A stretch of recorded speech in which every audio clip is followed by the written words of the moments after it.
So I join in saying good morning to you indeed and welcome to today. Today is Wednesday, the 25th of June, 2025. I am Pearson Bowen and it is wonderful having you company. It is indeed a wonderful Wednesday and it is so because you make it so. So make it so.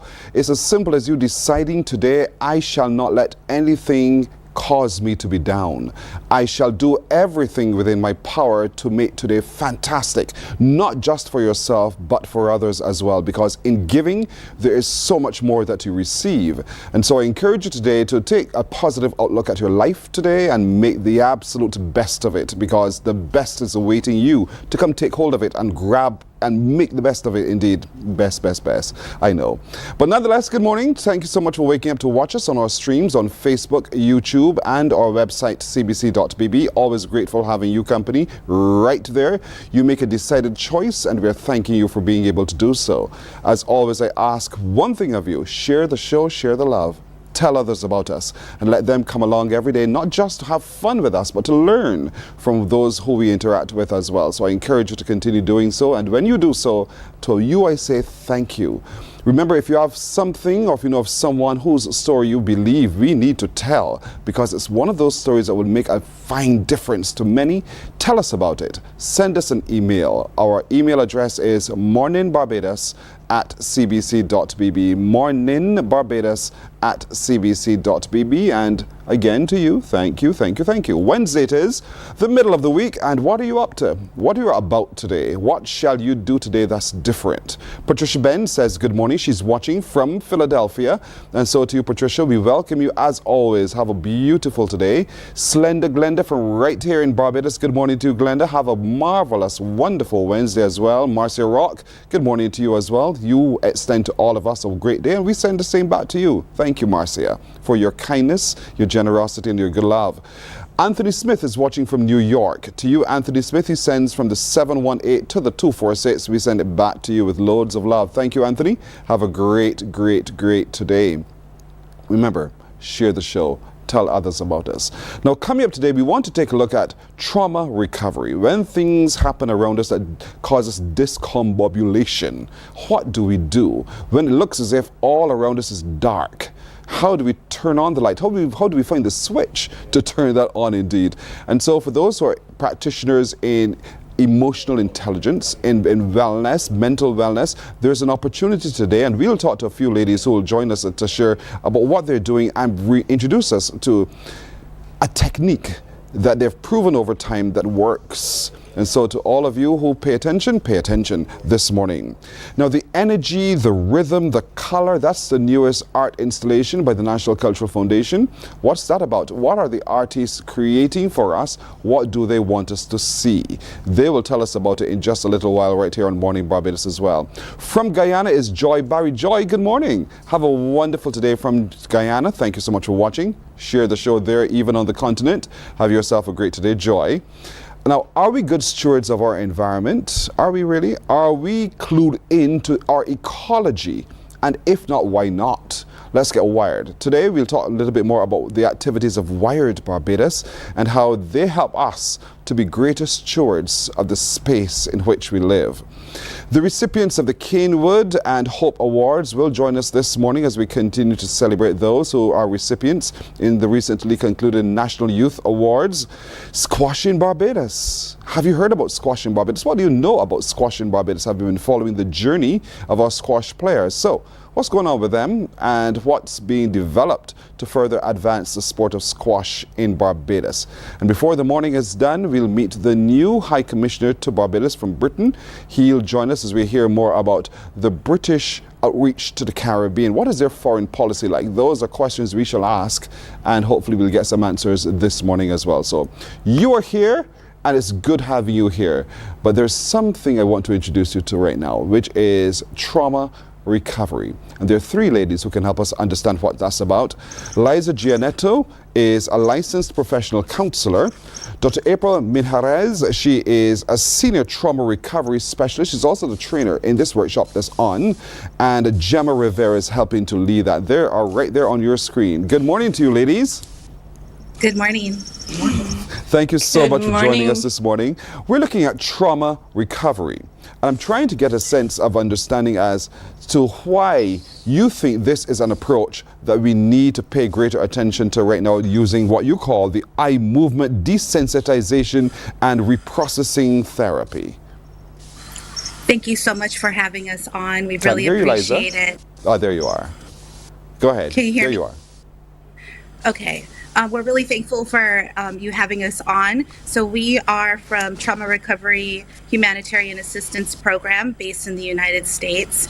And our mission is to increase capacity for effective treatment of psychological trauma in underserved communities anywhere in the world. And it was brought to our attention that Barbados does not have an EMDR Trauma Recovery Association. And what EMDR is it's a trauma treatment that helps clients or helps people turn on that light switch you were talking about earlier when you did the introduction. When you did that beautiful introduction, you said, let's make a choice to have a beautiful day. Let's make a choice to see the positive in things. And so for some people, when there's traumatic experiences that happen, the trauma is stuck and frozen in time. And the people are unable to see that light switch. They can't even find it. To make the choice to have a beautiful day is not an option. So what EMDR does is it finds what memories are stuck and frozen in time. It unsticks them, unfreezes them so that they can find that light switch. And so we recognize this need in Barbados. And so we're here through the generous funding from EMDR Institute in California. And we are here because we saw this need, and we're just so happy to be here. And we're hoping that the Bayesian psychologists who are taking the training can help spread the word on the island so that more psychologists can be trained, so that more people can find that light switch. Right. And so for a lot of us, we're met with life. Life has the capacity to throw us not just curveballs, but just living alone in itself, we can meet challenges as they go. And oftentimes, we figure we can work it out ourselves. We think we have the capacity to do so, and then we realize that we don't.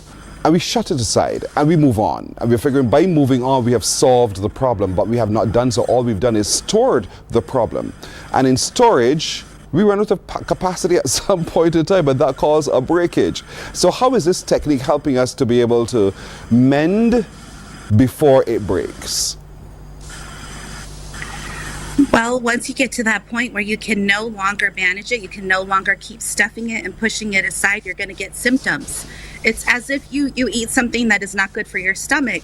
You get symptoms. You get indigestion, maybe some heartburn, right? And so when you have the psychological trauma, you get other symptoms, nightmares, maybe even stomach aches, maybe some anger, some aggression, some behavior issues. So once you start seeing that, it's time to go in and get some help from one of the counselors, maybe in the educational system or out in the community. And with EMDR, that has over 35 years of research, we can help isolate and identify what it is that is bringing about those symptoms so that the client can have some resolution. And what the beautiful thing about EMDR is it's not an approach where you just think about it and you think your way through it. It really helps with the innate healing mechanism of the body, and it helps the client to be able to help themselves through it. So it's not someone doing something to you, it's the client's body doing its own healing. Help yourself heal as it goes. And so, Liza, this is something that you've been passionate about for some time. You have actually been working in this for over 30 years. You understand its benefits, and so you made the conscious decision to come to Barbados. This is now training session number 2, I believe it is? Yes, it is. And so talk to me a little bit about making it happen. What did you have to do to make it happen for Barbados? Well, I am actually a Barbadian-born citizen, and I was trained in EMDR in 2014. Along the way, we were encouraged at that time if we saw a need in any of the communities to help facilitate that process. And through the years, off and on, I would keep an eye on to see if there were any EMDR therapists in Barbados. And in the last couple of years, I had the opportunity to start communicating with HAP, start developing relationships with therapists on the island. Akila was my point of contact here, and she was instrumental in helping connect the therapist to our organization. HAP was very much on board, and long story short, here we are. And so, Gemma, good morning to you as well. Working past the stigma, working past the perception, working past the pain that comes when we appear for help. How is this program helping those patients who are struggling with the trauma? How is this really helping them to acknowledge and then to be able to be strong enough to be able to carry on? Well, the therapy, EMDR, just helps them to tap into resources that they may have lost contact with within themselves. And so that's how it helps them. We are, as the therapists, are the facilitator in that process. And so in the way that we help them through these therapy sessions, we are able to walk alongside them. And they're doing most of the work. We're providing the framework for them to do that in the space and the non-judgmental environment for them to work through all of that. And so that's the main way that it helps the patient have much longer lasting results. And that's what I've seen in the work that I've done. I like the term you use, non-judgmental environment. That is so absolutely critical, because oftentimes the labels follow. And when the labels get stuck on you, they sometimes are very difficult to erase. And so you're saying in this process, we're able to have one-on-one sessions. How does it really work? Yes, it's one-on-one sessions generally, and we sit with the client and we find what, like April said, what memories are stuck and frozen, and we focus on those. And we use eye movements to desensitize and to reprocess, because it connects to all the other memories that connect in that network. And so it promotes overall lasting healing for the client. I think we get the idea now. So we'll take a break here. When we come back, I want to hear more about how you're training those who are already in the field to be able to help those, because you can't be here forevermore. And so when you're not here, how do we ensure that it stays and sticks? We'll talk about that when we come right back after this break. Morning, morning, morning. Good morning. Good morning to you. Books open your heart, your mind, and your soul. They are educational, entertaining, inspiring, and motivating. Are you an author of a recent book you want to share? Then Mornin Barbados would love to feature your book in our The Next Chapter segment. Send us an email to morninbarbados@cbc.bb. That's morning without the G. Come and let us turn those pages together. Hey there, it's Mahalia. I want to share something that might be really helpful. If you're feeling anxious, overwhelmed, depressed, or lonely and have no one to talk to, call Lifeline Barbados. We all face struggles at times in our lives. You're not alone. There's no need to feel ashamed or embarrassed. It's okay to reach out for support. Lifeline Barbados is completely confidential. No one else will know you called. They're there to offer a caring ear and guidance without judgment. And fellas, I want you to know asking for help is a true sign of strength. It takes real courage to reach out. You can also call Morning, morning, morning. Good morning. Good morning to you. We're talking trauma recovery this morning, and I have with me Liza Gianetto, a licensed professional counselor. With her is Dr. April Mijares, who is a senior trauma recovery. She's training. There's a series of workshops that conclude today, as a matter of fact, and Gemma Rivera as well as assisting in all of this. And so, Liza, I want to find out from you, because it ends today, who was the training geared towards? The training is geared toward the counseling psychologists in Barbados, and it was also opened up to the surrounding islands. Our participants today are local Bajan counseling psychologists. So it was a project that was introduced not in Barbados but to people from around the region as well. So how large and how well subscribed was it? We have a training group of, we capped out at 18. We have a training group of 17. April might be able to speak a little bit more to the reception that we had received when it was marketed. Gemma? I'm sorry, April. Sorry, April. April, talk to me a little bit about when you spoke to those folks who came into their sessions to be trained. What was their general? How did you see the movement and the change that you were seeking to see while you were doing your training? It was a beautiful experience. Okay, day one, we first came in March, and the clinicians, the psychologists were very skeptical, and I did not expect anything less.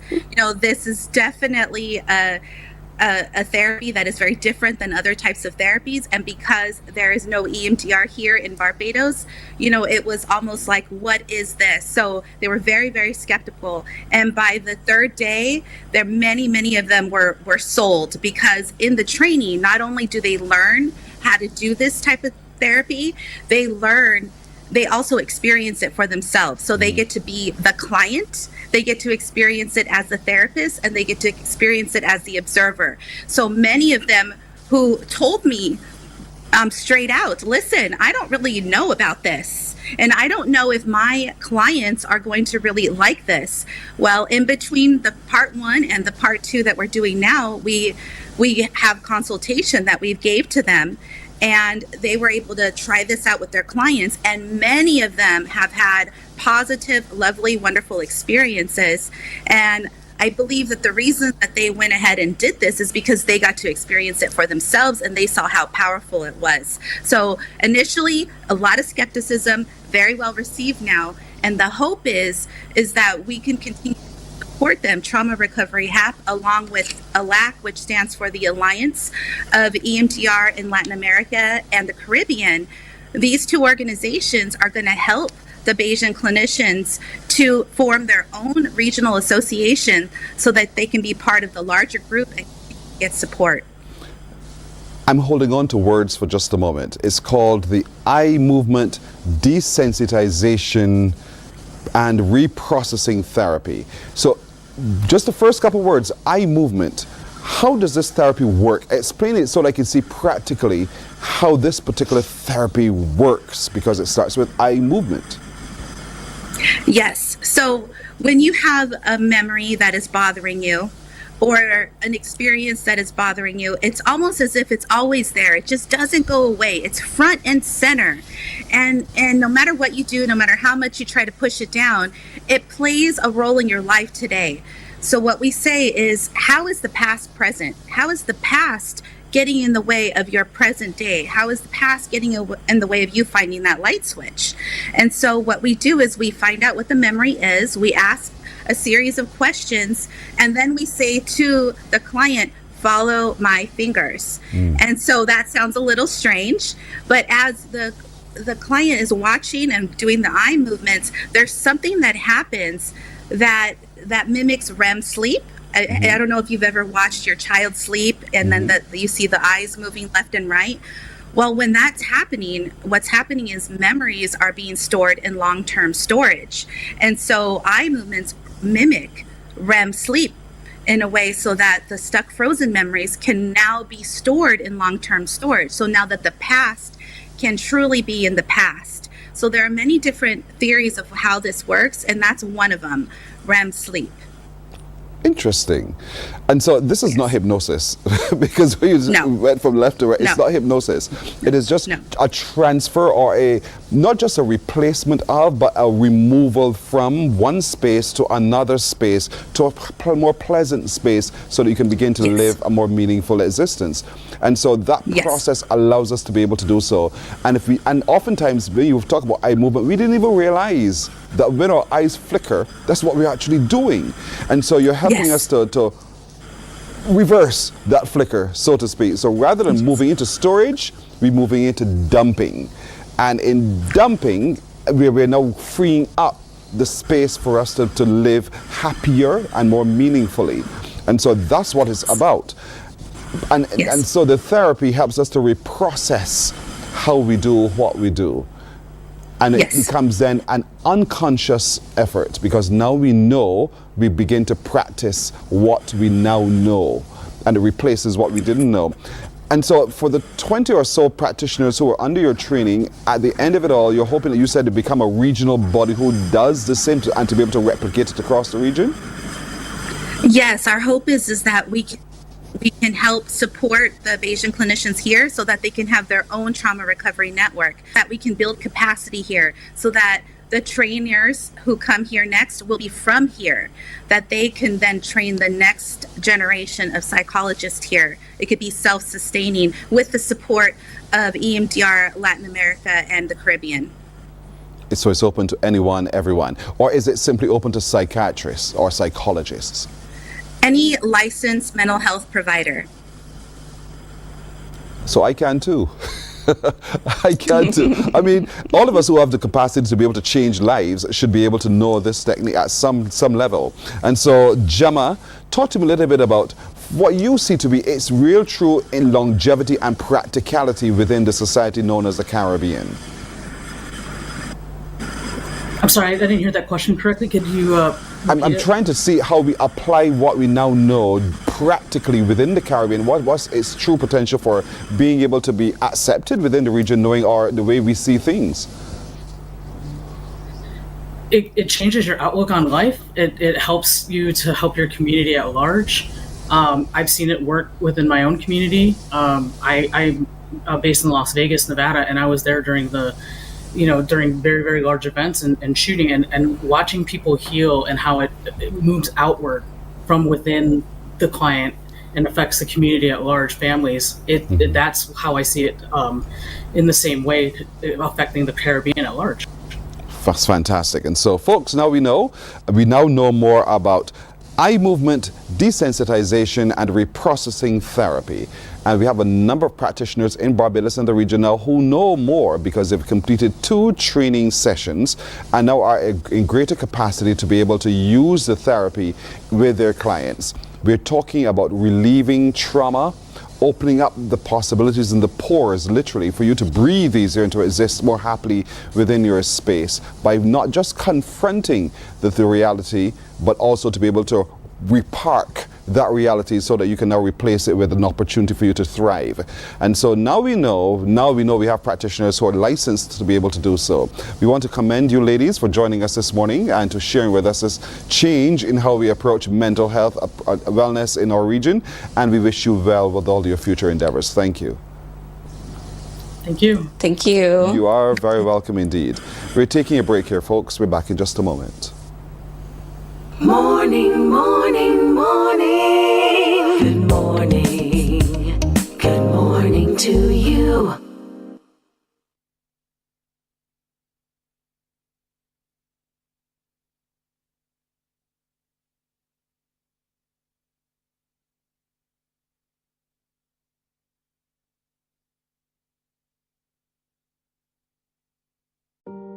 Hey there, it's Mahalia.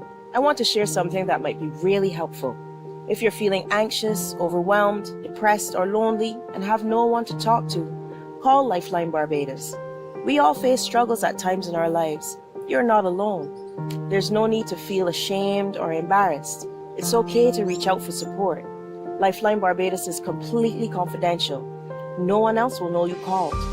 They're there to offer a caring ear and guidance without judgment. And fellas, I want you to know asking for help is a true sign of strength. It takes real courage to reach out. You can also call Lifeline Barbados if you're worried about loved ones who are struggling and you need advice on how to support them. There's a saying, a problem shared is a problem halved, but not everyone has someone they can confide in. That's why Lifeline Barbados exists, to be there for you or someone you care about during tough times. Save this number. Lifeline Barbados is just a call away.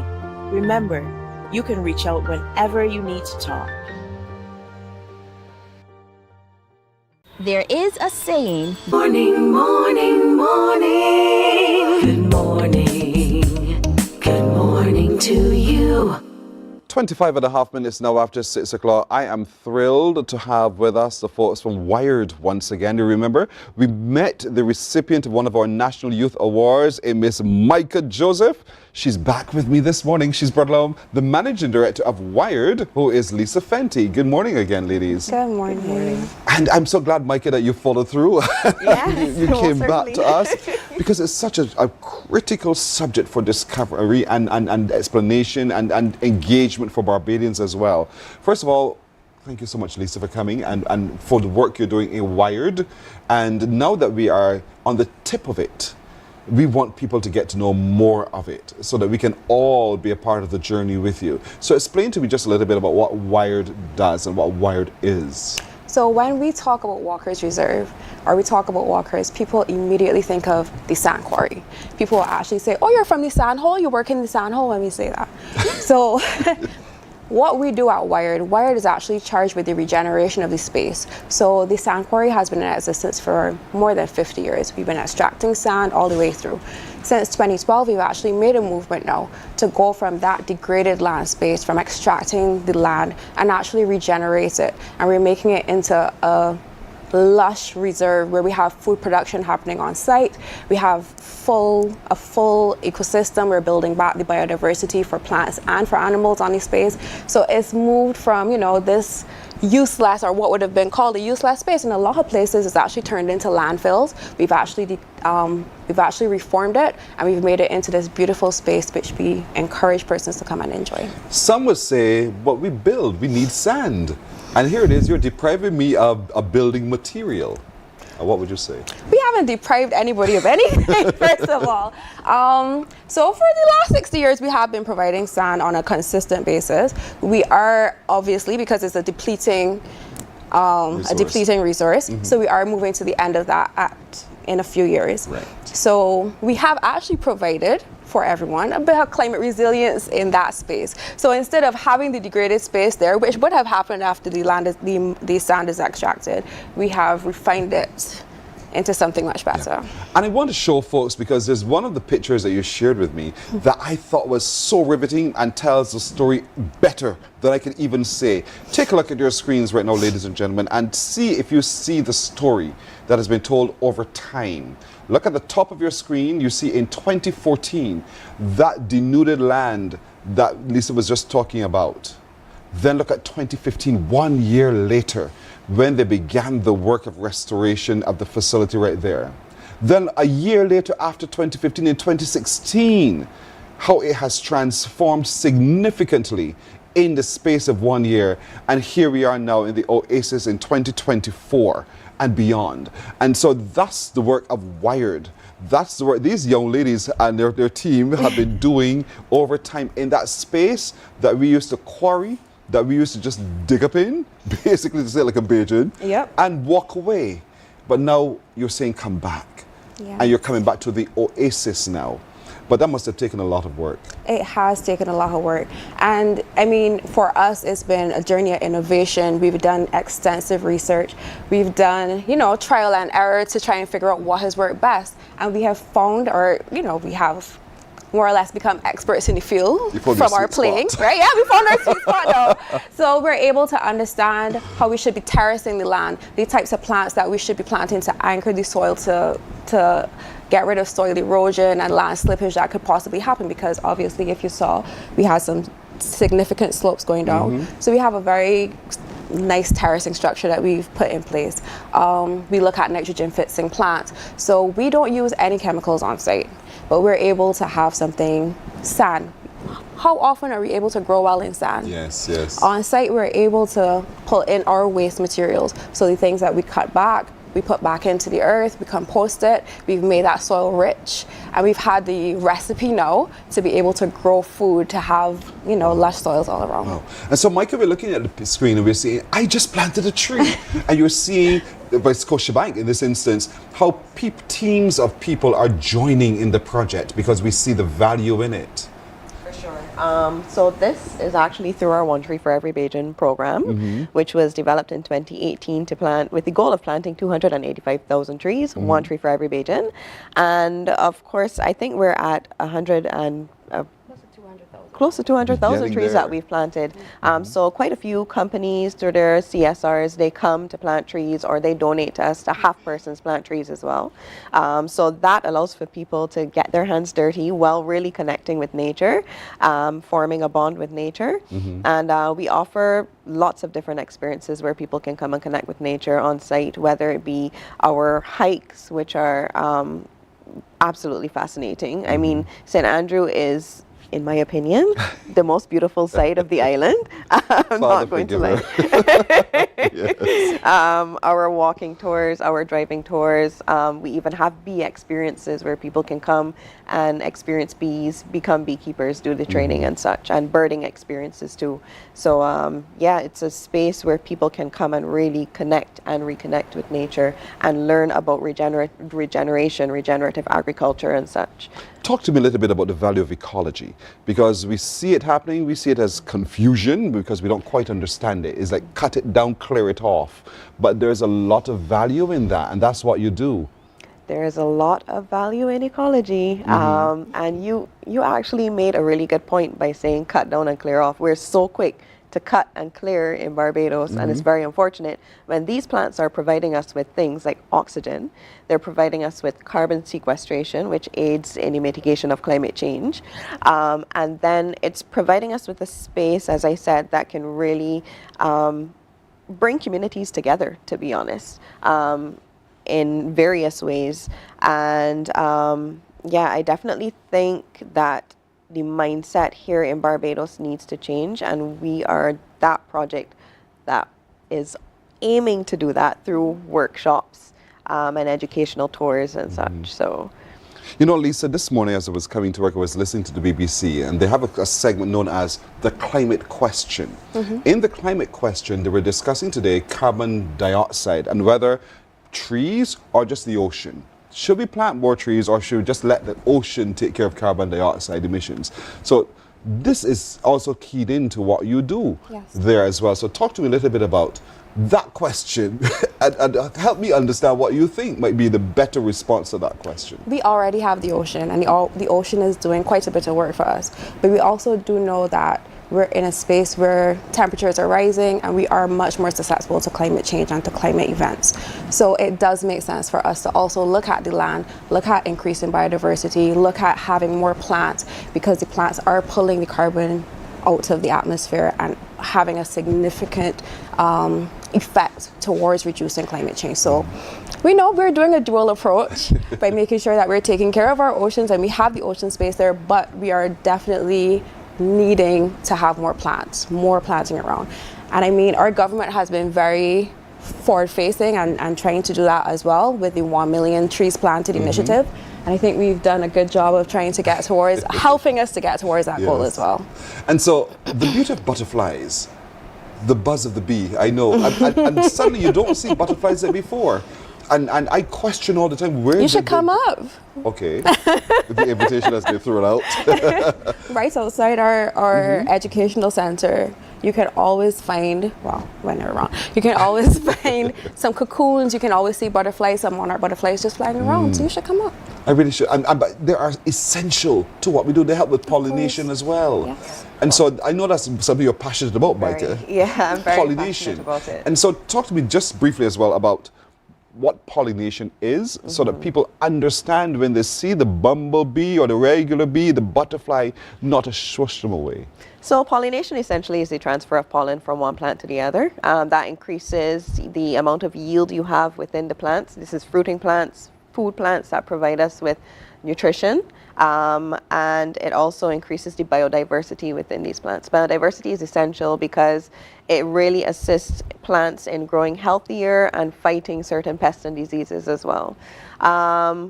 Without these pollinators, we're probably going to lose about 80% of the foods that we love to consume, which will lead to starvation, realistically speaking.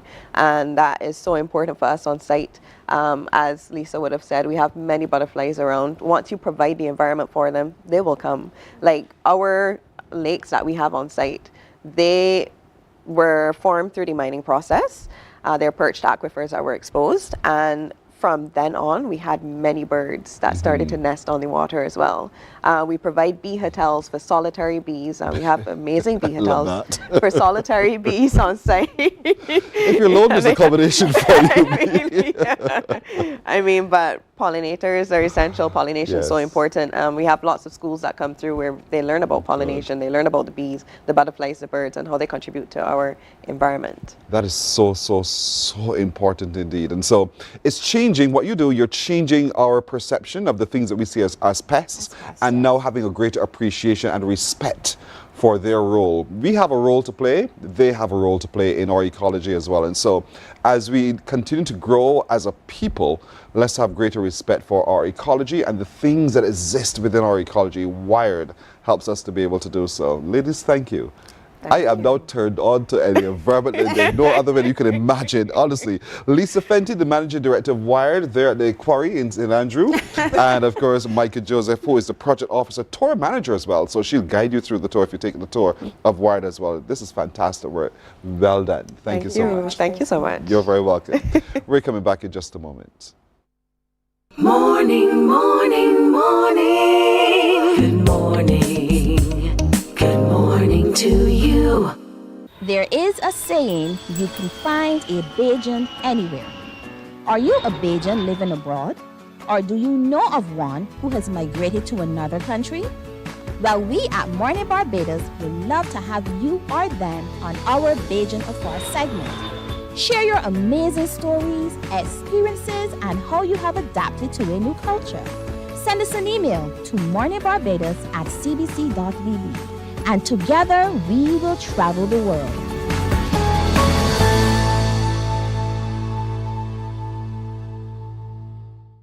Some ask, what makes Barbados so special? We at Mornin Barbados say it's you, our exceptional youth. You are talented, resilient, and inspirational. You are the epitome of the Barbadian spirit, testing the boundaries of your creativity. If you are an entrepreneur, artist, baker, designer, author, or have done anything you think should be highlighted, email us at morninbarbados@cbc.bb. Let us show the world our exceptional Bajan youth. The Ministry of Youth, Sports and Community Empowerment's Bridges television series is back. Join us every Wednesday at 8 p.m. with a repeat on Saturdays at 5:30 p.m. on CBC TV 8. Don't you miss it. God will not give you a job.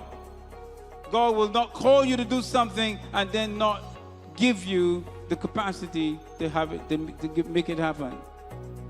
He will give you the results. Morning, morning, morning. Good morning. Good morning to you. 21 minutes now to 7 o'clock. The energy, the rhythm, the color. We're talking art, folks. A commissioned piece or pieces by the National Cultural Foundation, and the man who's put it all together, you know him so well. I mean, not just as the artist Ruby Tech, but Winslow Jordan, the visual artist, is also here with me. So all in one, we have you. Yes. Welcome, Winslow. Good morning, person. Good morning, Barbados. Good to have you. I mean, you've been doing work for your whole life. Yes, literally for my whole life. Are you always bursting with ideas of ways to represent or to create something new? I would say for the most part, yes. Art is a part of creation, and if we believe that there's a greater creator than ourselves, it never stops. You can look at life from butterflies, ants, to even the design of cars, AI being introduced, and you realize that creation never stops. So within myself and my team, associates, there's always that going on. I would say though, sometimes you do take a breather to digest what is going on, if you're being repetitive and if you need to bring fresh ideas to the fore. And that's what I was curious about, because I'm sure that at some point you get tired. Your brain just feels overwhelmed. You say to yourself, you know what, I realize I'm just recycling. Just recycling. And I need to move beyond that spin in the mud. Yeah, I won't say tired, but you do not want to become cliche or repetitive. But for me, as long as I have been creative, a big shout outs to AQ Franklin, who would have sent in the write-up from NCF. I've been drawing and creating since I was 3 years old.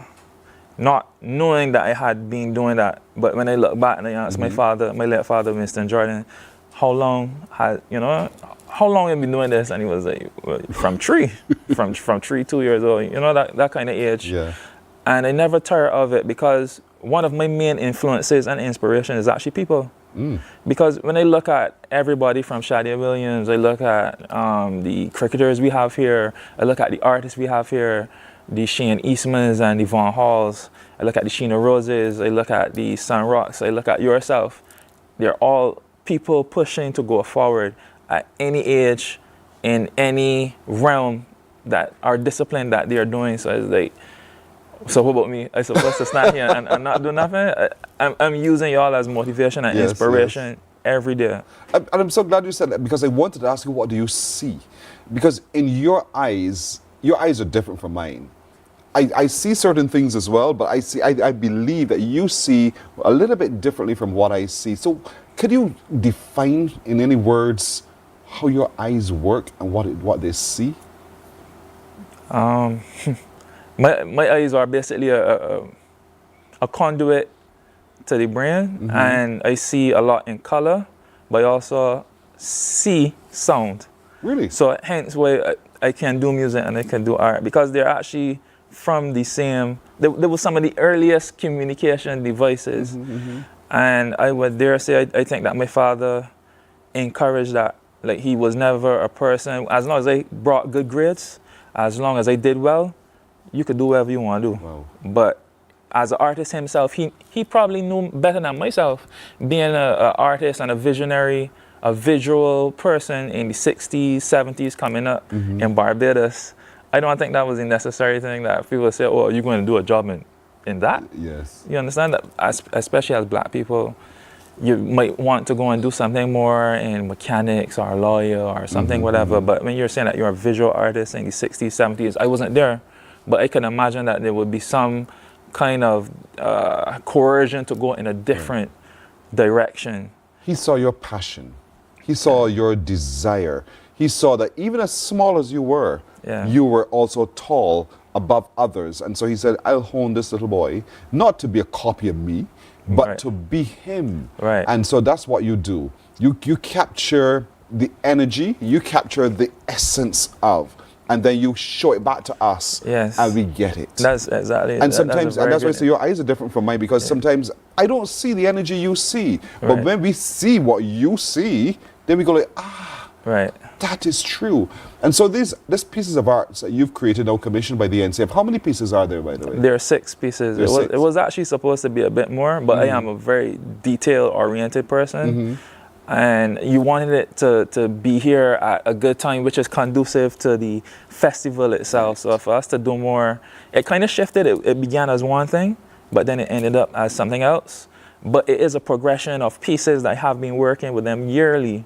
So this is just an extension. Last year we would have done the single standing pieces, the Mother Sally's, the Rachel Pringles. If you were at any of the festivals, you would have seen these big, nice, colorful pieces. Those were us, myself, Hassan Tal, Jerry Hall, Denver Phillips would have done those ones last year. This year is now Jeremy Marshall being involved in the coloring aspect of it. But my thing is always teamwork.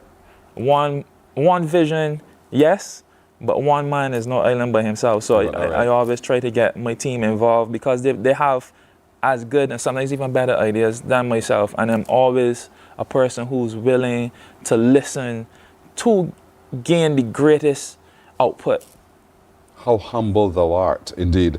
Can we show some of the art pieces that Winslow's been talking about here, because they're so stunning in their depiction, and you're using, I understand, you're using the latest technology and able to do so as well. So what are we looking at here?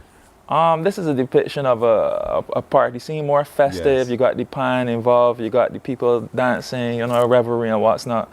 But you also have some African symbols, which is more oriented to music, peace, guidance. So I personally call this piece, The Elders Watch Over Us. And the festival, to me, has, well, to me also from history, has African roots within it.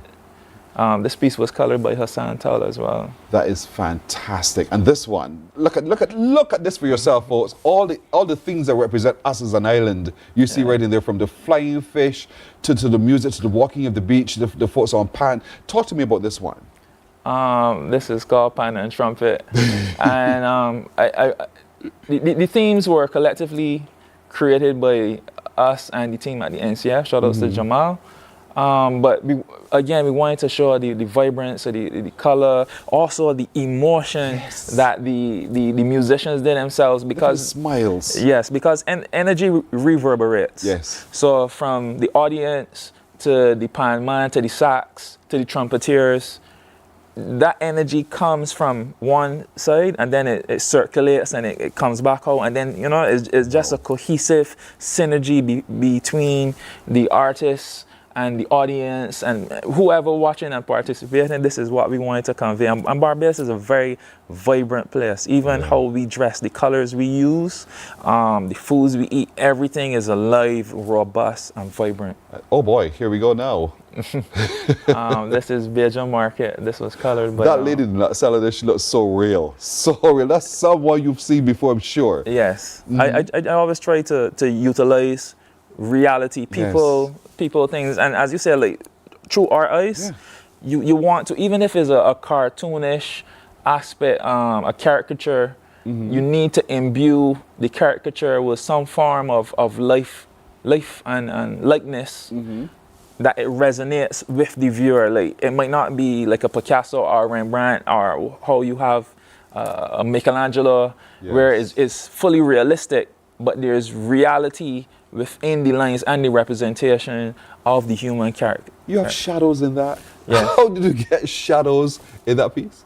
Well, it starts with the illustration, and then the colorist it goes from there. Because yes, what I do is I try to give cues to the colorist as my team member to always all right, this is where it can go.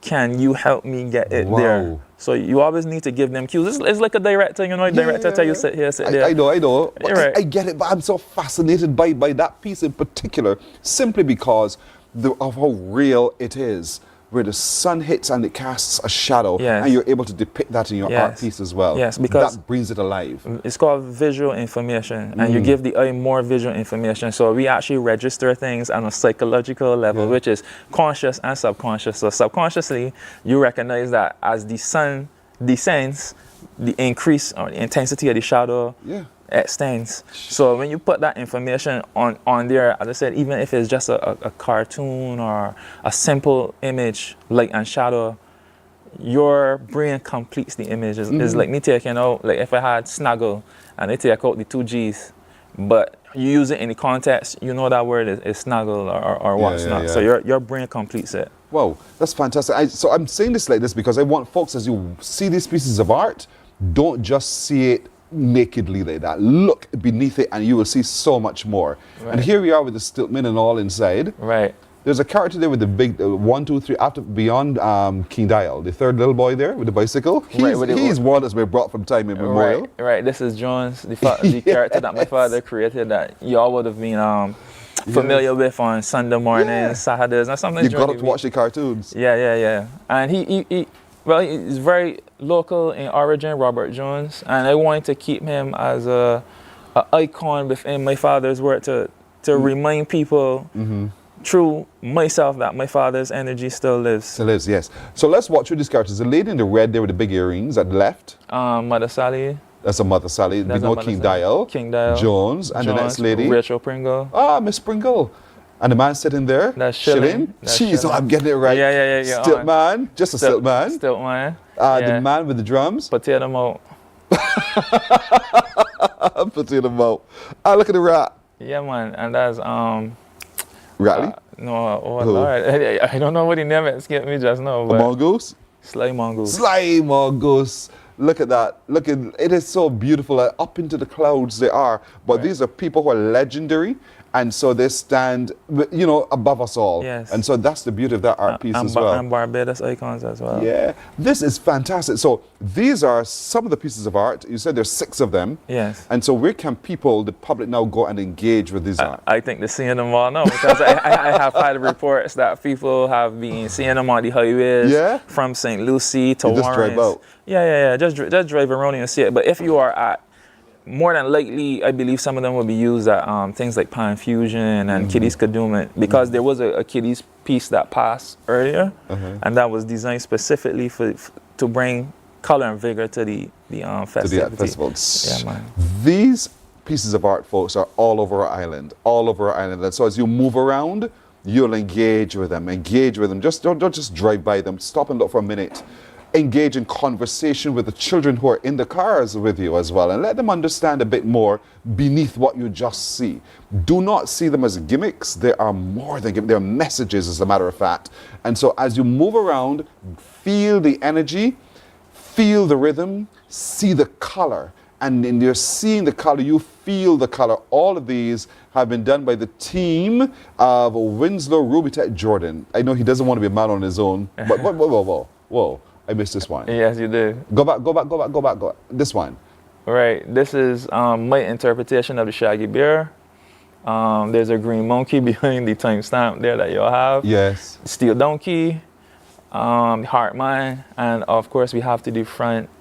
This is Aussie Moore, and that's actually my interpretation of Aussie Moore. I didn't want to make him look like what the old people call a stupidity. I want him to look more like a smart man. A smart man. Yeah, nice, man. Like nice. A slick talker. And then the other one we're just going to show is the one with the children. Yes, this is Kiddies Kadooment. Sweet. And the costume is actually directly taken from my father's ideas. So the ideas that he had put down years ago, because you have to, when people select the costumes and what's not. So it was like, I didn't just want to depict my own interpretation. I went with his. But the positioning and composition is all me, because as I said, the mind is infinite, and we could create a lot of different realities, individual realm. You are so good. Thank you. Team effort. Team effort. I appreciate your humility, but you are so good. Thank you. And so don't lose your humility. Don't ever, please. Don't lose your humility. Thank you. Be true to who you are and your vision and what you see. In time, it will happen for you. Don't rush the brush. But what you do is already stunning to our eyes, and we want to commend you for this work that you've done in commission by the NCF, of course. And so as we move around this island, folks, engage. Yes. And now you know the man who's crafted all of those, he and his team. Thank you so much, Winslow. Thank you, too. Thank all you, the best Pearson. to you. All the best. That's right. We'll be back in just a moment.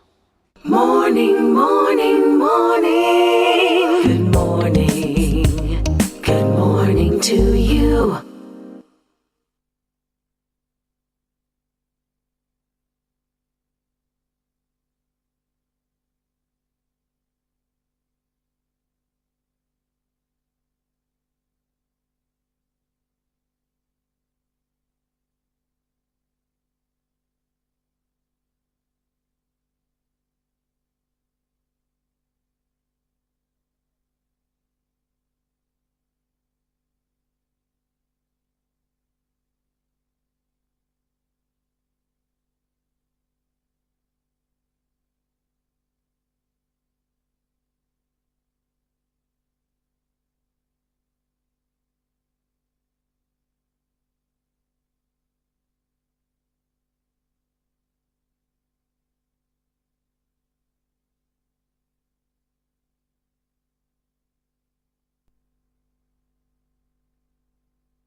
Morning, morning, morning. Good morning. Good morning to you.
Time for a little self-care, ladies and gentlemen. Time to see the beauty within, the beauty without, the beauty all around at Bamboo Retreat.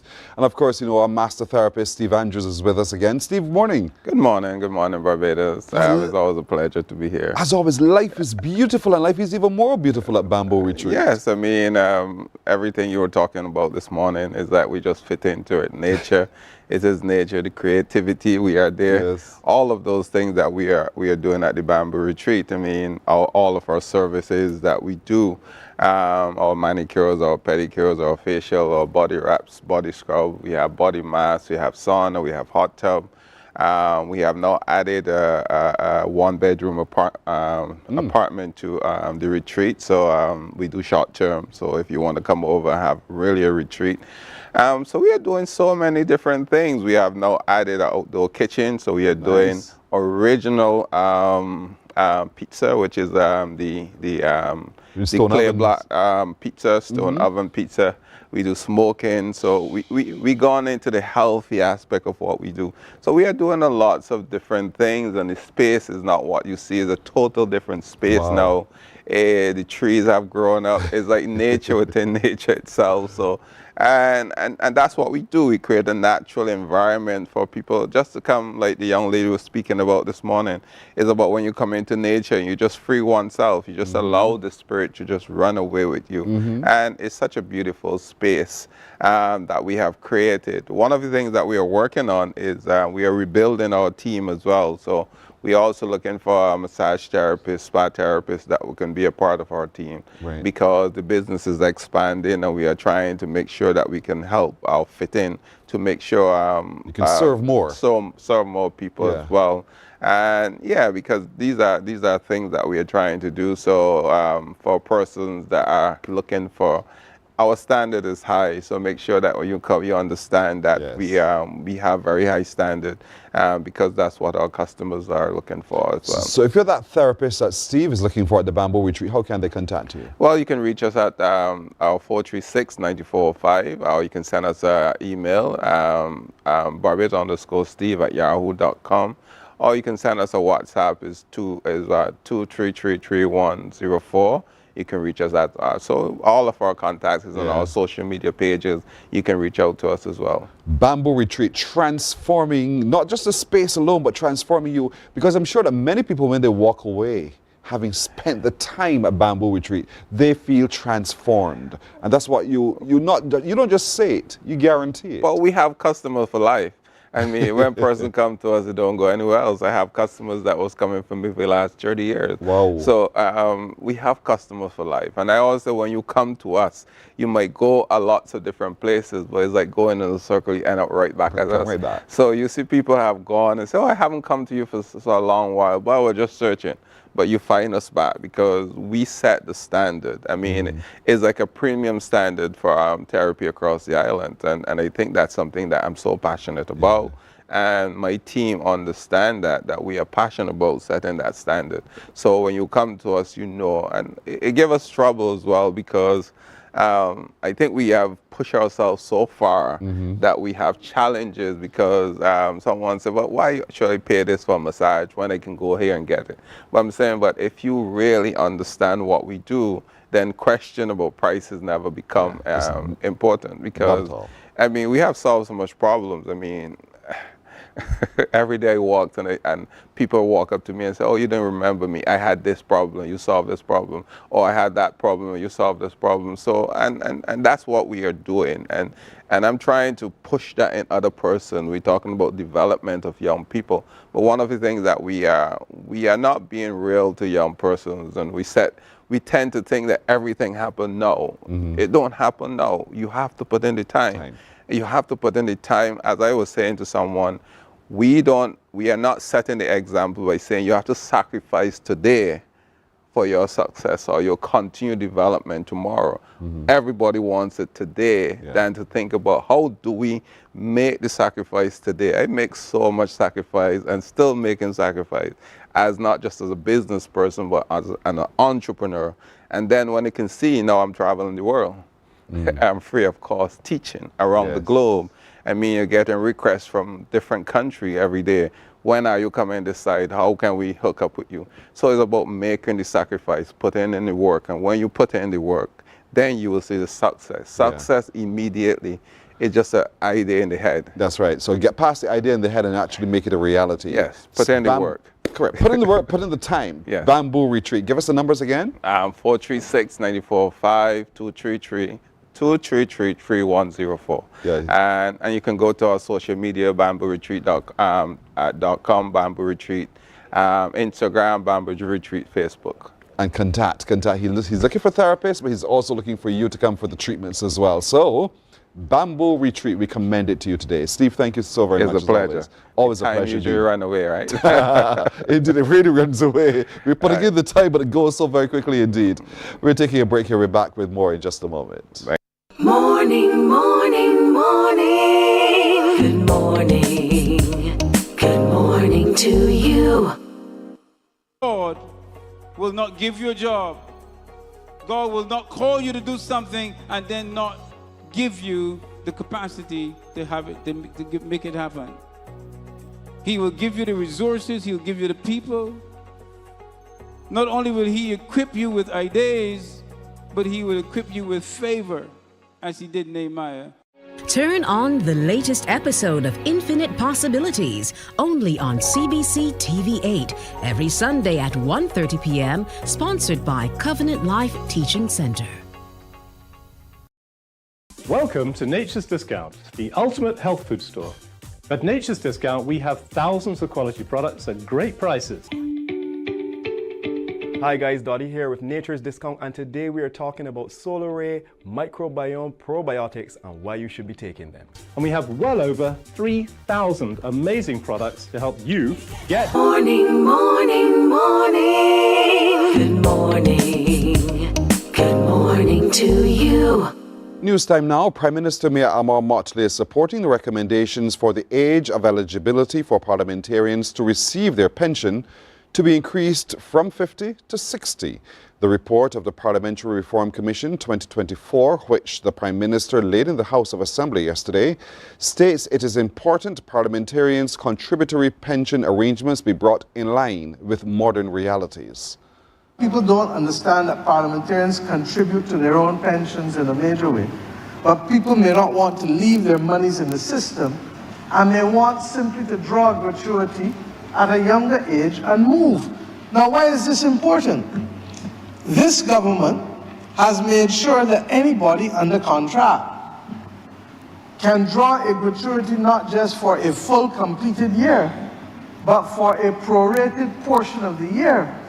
And to that extent, I think we need to be flexible enough to allow a person who may have been elected in their 20s, decide that they're only given 10 years, they don't want to hang around, let them take their gratuity and move rather than having to wait to draw either gratuity or pension until, as it is now, 50 or where we are carried to 60. The Commission endorses members' rights to cross the floor from their own party to become independent and does not recommend that a seat be declared vacant and/or by a by-election. However, Prime Minister Motley believes the only probable way forward on this controversial topic is to establish a joint committee to look at the issue of national members of parliament and other contentious issues. Recognizing that the Parliamentary Reform Commission, though it had one member of Parliament sitting on it, was not the Parliament of Barbados acting in its own deliberate judgment as to what it would want to see for its own composition and functioning.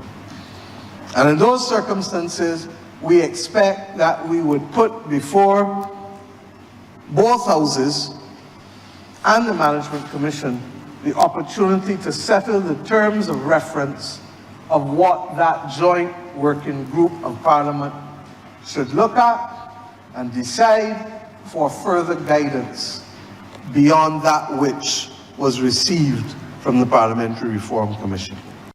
Government is seeking greater insight into how visitors to the island are spending their money. To accomplish this, the Ministry of Tourism and International Transport has established a visitor spend task force.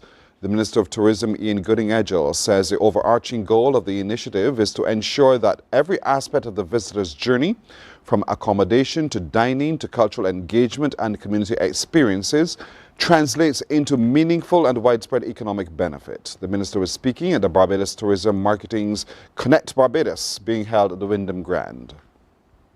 The task force will focus on creating more avenues for spend across local businesses, attractions, and services.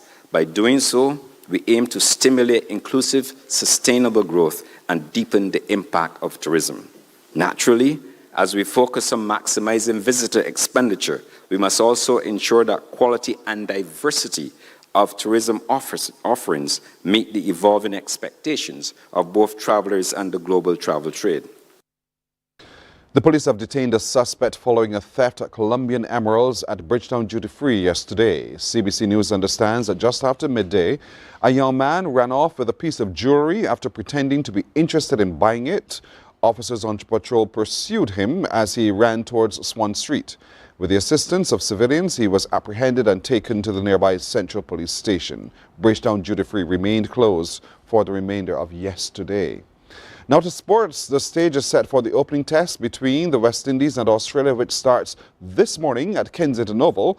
Both teams named their playing 11s during a media conference yesterday at the Mecca.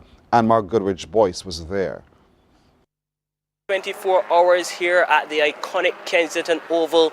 It will be the dawn of a new era in West Indies cricket, and one that fans will be hoping is a bit more successful when the West Indies take on the #1 test playing nation, Australia.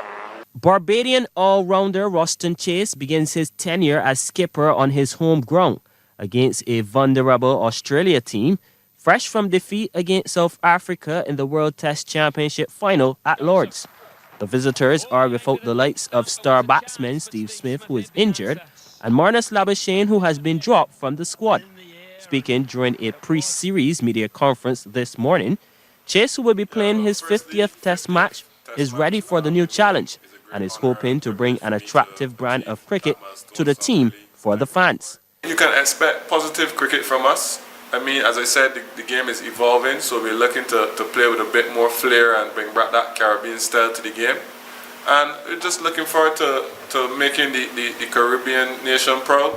And I just want to ask the fans to just support the boys through and through. Whether we win, we lose, we draw, whatever happens, just support and wish the best for the guys. Meantime, Australia captain Pat Cummins is optimistic about the first test and told journalists he's unsure of what to anticipate from the West Indies. In some ways, not overly sure what to expect. Even a couple of years back when we played these guys in Australia, it's about half the squad weren't there. It's a new squad. So, like I said, I like that part of kind of test cricket. You got a problem to solve really quickly when you're out there. But yeah, they've got some class fast bowlers. Obviously, new captain as well. So yeah, you don't always know what to expect. The West Indies have named their squad, with batsmen Shea Hope and John Campbell returning to Test cricket, and Brandon King set to make his Test debut. Head coach Darren Sammy has gone with 3 speedsters in Alzari Joseph, Shamar Joseph, and Jaden Seals, while the spinning options are vice-captain Jomel Warwicken and Chase. It will be the first match of the new World Test Championship cycle, and the West Indies will be looking to repeat their famous win at the Gabba back in January. Anmar Goodrich-Boyce, CBC Sports. Well, play starts at 10 this morning. ESPN has been advertising that they'll be carrying the series live. We're back with more right after this. Morning, morning, morning. Good morning. Good morning to you.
Some ask, what makes Barbados so special? We at Mornin Barbados say it's you, our exceptional youth. You are talented, resilient, and inspirational. You are the epitome of the Barbadian spirit, testing the boundaries of your creativity. If you are an entrepreneur, artist, baker, designer, author, or have done anything you think should be highlighted, email us at morninbarbados@cbc.bb. Let us show the world our exceptional Bajan youth.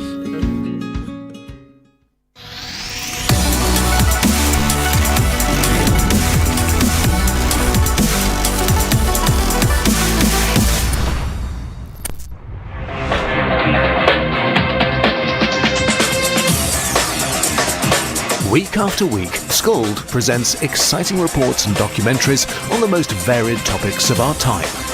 Spectacular developments and innovations, lifestyle and trends of tomorrow, mobility and tourism, health news, highlights from art and culture.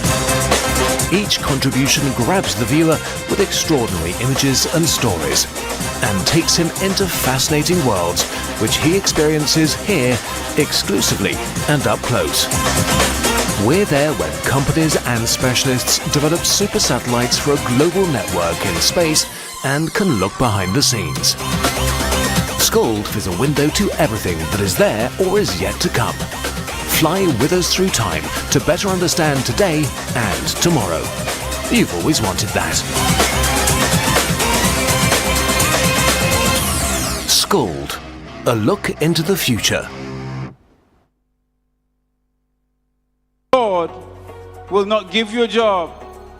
God will not call you to do something and then not give you the capacity to have it, to make it happen. He will give you the resources, he'll give you the people. Not only will he equip you with ideas, but he will equip you with favor, as he did Nehemiah. Turn on the latest episode of Infinite Possibilities, only on CBC TV8, every Sunday at 1:30 p.m., sponsored by Covenant Life Teaching Center. Morning, morning, morning. Good morning. Good morning to you.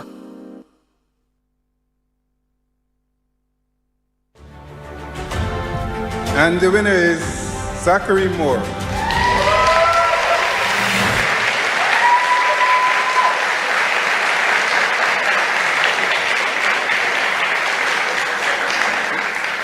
Zachary Moore is the founder and chair of the Future Farmers Think Tank Charity, a youth-led charitable organization committed to transforming the future of agriculture through innovation, sustainability, and empowerment. It was birthed from within the Future Farmers Project, a collaborative initiative with the Barbados Environmental Conservation Trust and the Inter-American Institute for Cooperation on Agriculture.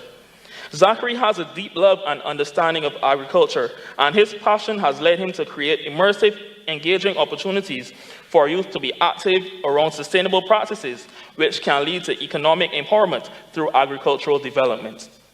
He also steered the Future Farmers Think Tank. You know, as luck would have it, we met Zachary just a few days ago before the National Youth Awards, and there it was. We are so proud today to know that Zachary Moore has been recognized for the Canewood Award at the National Youth Awards. Zachary, good morning to you. Good morning. Congratulations. Again. Thank you very much. You took the big worker challenge and you did well with it, man. So here it is. You are the chairman of the Future Farmers Think Tank. And so you've been doing phenomenal work. How does it feel to be recognized for the work you've been doing? To be quite honest, it's fantastic being recognized for the work that we've been doing, because it's a team of us. And having the opportunity to showcase that what we've been doing is monumental, to be honest. Yes, I was saying to people, you speak so well, you represent agriculture so well, and to think that someone else saw your work and to nominate you to begin with. Were you aware of the nomination?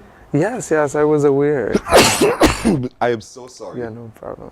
Where did that come from? You were saying, sir. Yes, please. I was aware, you know what I mean? A few persons would have reached out to me and said, hey, Zach, I want to nominate you for this award. And I was like, okay, why not? I mean, I wasn't opposed to it, but I wasn't I've heard of it, but I wasn't, familiar with the awards. All you were doing is trying to get young people interested in agriculture. Yes, please. That's all you were doing. Yes, please. And there it was now to be called up as the recipient of this award. You sat in your seat, you had your paper in your hand. Yeah. And so with all the nominees being mentioned and all their citation, they came to decision moment. Yeah. And so the man walked forward and there was a pause. Your heart was beating because you knew that the possibility was it could be or could not be you. Sure. And so you waited with that pregnant pause, and then your name was called. What happened? I was surprised because it had a few people on the nomination list that I know personally who's been doing fantastic work. And you know what I mean? And I went up and I was like, oh wow. it was an interesting experience, to be quite honest, but it really hit home that there's a lot more work to be done, to be quite honest. So what else now needs to be done? Yes, please. So, I mean, the journey has only begun. This is the first steps in the journey, and currently the biggest thing that we're focusing on is seeing exactly how can we invest in local agriculture and farming. We understand that farmers have been doing it for a very long time, especially young persons in the industry who've been doing agriculture for a long time.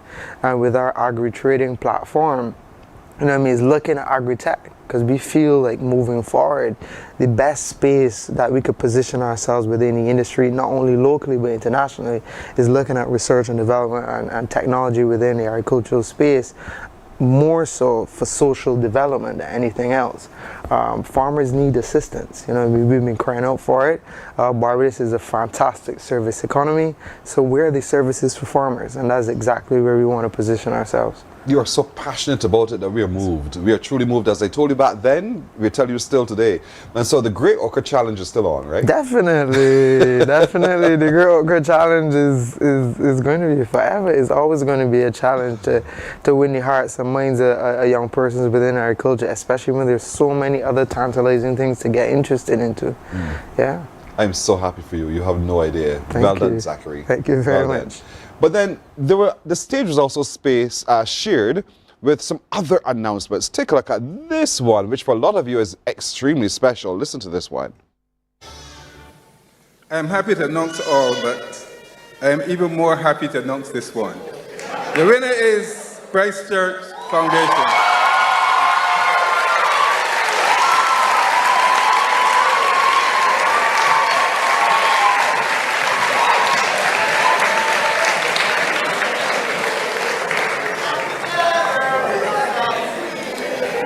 The Christchurch Foundation School has a long outstanding history of producing national, regional, and international cultural proponents of the arts, with a storied list of old scholars in performance, music, and song.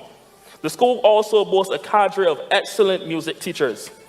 The Christchurch Foundation School Steel Orchestra debuted in April 2021 and has since performed at many events across the island, from the recent CARICOM Heads of Government concert to Barb's This Christmas We're Bringing It Home, and many more.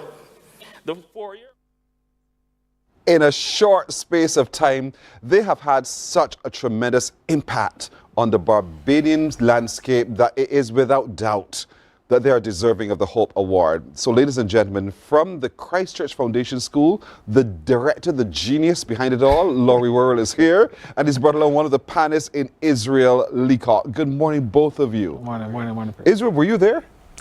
No, please, I was not there. It was another one of the students that took the award. So they left you home? Yes. But you don't care because you guys won.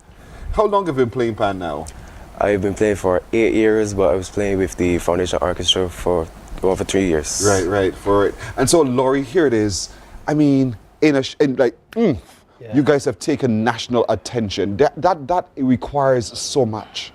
It's a lot of work. A lot of time we spend practicing. Most of the time when everybody home, we're still at school practicing. Listen, I know. Because I go by to hear you guys beating pan. Holidays, everybody home, we're practicing, because if you want to be great, you got to put in that extra work. Yes. And that's the reality. We're about teaching the discipline of hard work. right? Everything doesn't come easy, but if you put in the work, you probably will reap some sort of result at the end. And that's what we're about. I see the energy, I see the passion, I see the excitement on the faces of the children, the movement in the bodies that say, we love this. This is not something we're just doing simply because it's something to do. So how are you able to one, just identify that passion in them, to join, have them join, but then to pull it out of them? Well, let me be very honest. At first, right, it was hard because yes, everybody wanted to play the instrument, but it is not necessarily the easiest instrument to play, right? And it took a while for the kids to start really saying, you know what, we see that this can do something for us. But when they started to get into it, I didn't have to tell them to come practice. They practice it without me being there, right? I could leave stuff for them to do, they can do it. So they are now pushing, they are now teaching each other and working. Yes, I do most of the work, but I give it to them, pass on to the section leaders. Israel is the band captain, right? I pass on to them, and they are now the ones teaching the other ones coming up. I see sections, as I pass it often, I see sections in little corners over there doing their own thing, right, Israel? And so that's what you do, that's part of your magic as well. What is it like commandeering your band as band leader, to get them all together, hey, come, let's do this? Is truly speaking, as I'm also one of the students there, it takes a little work to get everybody to properly take it proper, but we work through it together, we do our best, we try, and we give a great show. What do you love best about the band? The fact that we can talk to each other, the fact that we can be able to just play with each other, play the music, play our instruments, be able to come as a group and enjoy the music together. I mean, when you guys started with it, Pamp on the Hill, cheese on bread, and to see the crowd of people who are going to be there, that says a lot. There's a lot of passion behind what you guys do. A lot of people love what you do, as a matter of fact. And so, Laurie, you're challenged now, obviously, not just to carry it forward, but to maintain it. Listen, I actually told some parents this year, I don't know if I can do it again. Right? Because putting on an event of that magnitude, it's a lot, right? I'm normally very tired, and it's just before CXCs. Yes. But because the response has been what it is, I've even had pan groups call me after and said, listen, we want to be on there next year. Whoa. So it's like, as much as I'm like, jeez, man, I don't want to do this again. It's like, but I have to, right? Yes. It's created a lot of support. It is the first of its kind in Barbados for a school, and at that magnitude of people that I've now even have to restructure the layout to accommodate the amount of persons that have been coming. So. That's a nice problem to have. Yeah, yes, nice it is. Problem to have, indeed. But hearing the announcement, the response by everyone else in the hall, talk to me about what that meant to your ears. Sometimes I'm a bit surprised because let's be real for a minute, right? There's some schools that get a lot more attention than others, right? Foundation wasn't necessarily one of those, but I think outside of the name of the school, I think people enjoy seeing the kids. And the kids was pushing it, the enjoyment that they have. So sometimes you will see others just move off the stage and let them do their thing, right? Because it's about them, right?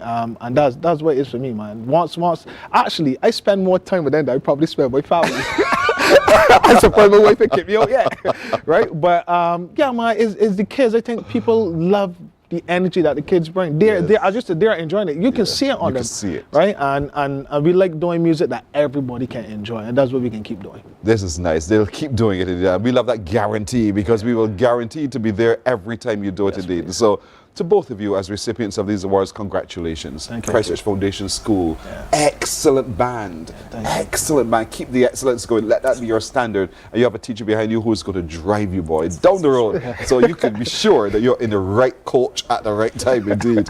And to you, Zachary, as always, stay with it, buddy. Stay with it. You've already been recognized. You're doing very, very well. Stay with it. We need you. We need you and your organization and your team as well. So well done to both of you. Congratulations on your awards. Thank you very much. You're welcome. We're coming back in a moment. Morning, morning, morning. Good morning. Good morning to you. Welcome to Nature's Discount, the ultimate health food store. At Nature's Discount, we have thousands of quality products at great prices.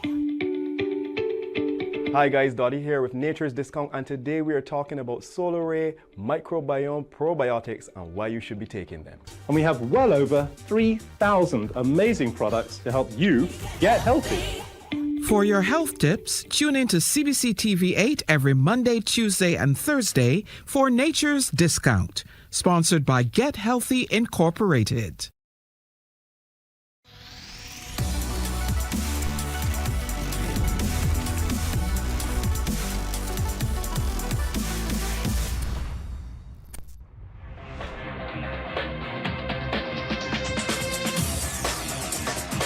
Week after week, Scold presents exciting reports and documentaries on the most varied topics of our time.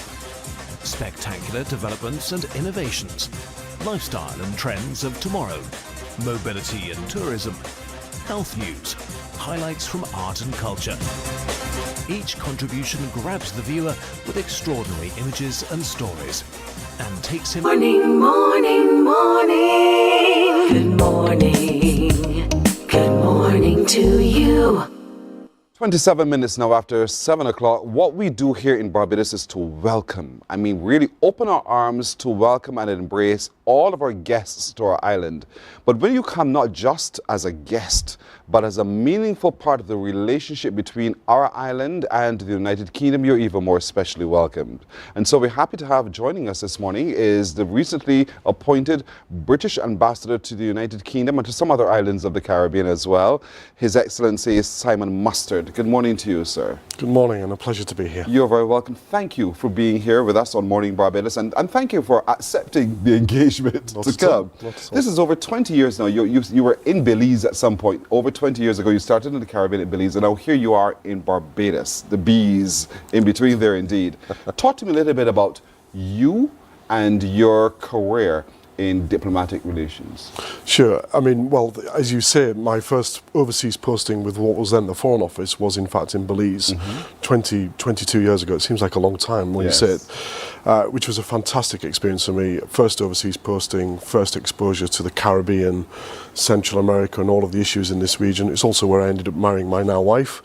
So it's got a very special place in my heart, and sort of returning here 20 odd years later really does feel to some degree like returning home.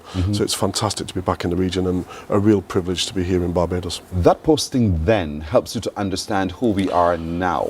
There's some changes nonetheless because time evolves, people evolve as they go as well. And so understanding the dynamics of this region, talk to me a little bit about what you would have done to prepare now to serve in the capacity that you do. It's a really good question. And I think what's interesting is 2002-3 to 2025, obviously we turn the news on every day. People watch you and your colleagues. The world is probably more tumultuous now than it has been certainly in my diplomatic career. And I'm sure you and many colleagues feel the same way. But actually, coming back to the region, it's really interesting to see some of the issues and the themes that you're worried about, we're worried about as one of your partners. And they're quite consistent. Climate, for example, the impact of climate change and the impact it has on the people that live in this region, your economy, your sort of potential for growth and ability to live your lives has been the same, frankly, for the last 20 years, but probably is getting worse. Aspiration, I'm always hugely awestruck actually, when I meet young people from Barbados and the Caribbean, talking to them about what they want to do with their lives, their aspiration to succeed, to innovate, to get stuck into science and technology, medicine, education, law, and that drive to travel, to see the world, but also bring something back is really quite powerful and actually in many ways quite inspirational. So those are two issues, for example, that have been quite consistent when I've returned. But you're on a mission to carry out the UK's foreign policy in Barbados and the region. Could you share a little bit about what that is so that we understand when we see it unfold what it is we're engaging with? Yeah, absolutely. I think it's quite straightforward actually. And like all good things in life, you break it down into three, don't you? We teach our kids that. But I think I mentioned a couple of moments ago the tumultuous world, the uncertainty as we look around and watch the news and see events unfolding in places like Haiti, in Russia, Ukraine, and the tragic events in the Middle East over the last few weeks and the last couple of years. But I think there are three particular areas where I hope my government, the British government, working with the government here in Barbados, but also your colleagues and regional colleagues, have areas of mutual interest. The first one is around security. I know it's a constant conversation here in Bridgetown, but also again around the region about tackling crime, the flow of guns, counter narcotics, etc., etc. I think that's one area where we've got a long track record of working together and lots of expertise and institutional support, which I hope to build on and strengthen. I think the second thing I've already mentioned, tackling the climate crisis.